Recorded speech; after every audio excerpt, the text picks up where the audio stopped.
ADD, who's the boss?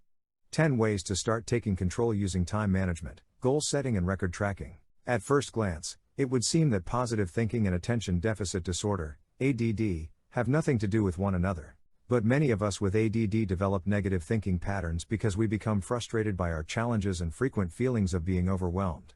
This negative outlook then makes it even harder for us to manage those challenges and move forward. Practicing positive thinking allows people with ADD to focus on our strengths and accomplishments, which increases happiness and motivation. This, in turn, allows us to spend more time making progress, and less time feeling down and stuck. The following tips provide practical suggestions that you can use to help you shift into more positive thinking patterns. 1. Take good care of yourself. It's much easier to be positive when you are eating well, exercising, and getting enough rest. 2. Remind yourself of the things you are grateful for.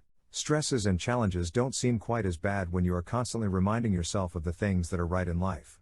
Taking just 60 seconds a day to stop and appreciate the good things will make a huge difference. 3. Look for the proof instead of making assumptions. A fear of not being liked or accepted sometimes leads us to assume that we know what others are thinking, but our fears are usually not reality. If you have a fear that a friend or family member's bad mood is due to something you did, or that your coworkers are secretly gossiping about you when you turn your back, speak up and ask them. Don't waste time worrying that you did something wrong unless you have proof that there is something to worry about. 4. Refrain from using absolutes. Have you ever told a partner you're always late or complained to a friend you never call me? Thinking and speaking in absolutes like always and never makes the situation seem worse than it is, and programs your brain into believing that certain people are incapable of delivering. 5. Detach from negative thoughts. Your thoughts can't hold any power over you if you don't judge them. If you notice yourself having a negative thought, detach from it, witness it, and don't follow it.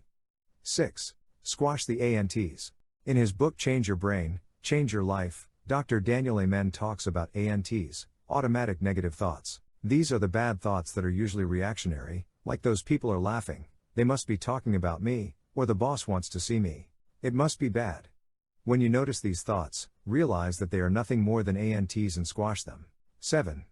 Practice lovin', touchin' and squeezin' your friends and family. You don't have to be an expert to know the benefits of a good hug. Positive physical contact with friends, loved ones, and even pets, is an instant pick-me-up. One research study on this subject had a waitress touch some of her customers on the arm as she handed them their checks. She received higher tips from these customers than from the ones she didn't touch. 8. Increase your social activity. By increasing social activity, you decrease loneliness. Surround yourself with healthy, happy people, and their positive energy will affect you in a positive way. 9. Volunteer for an organization, or help another person. Everyone feels good after helping. You can volunteer your time, your money, or your resources. The more positive energy you put out into the world, the more you will receive in return. 10. Use pattern interrupts to combat rumination. If you find yourself ruminating, a great way to stop it is to interrupt the pattern and force yourself to do something completely different.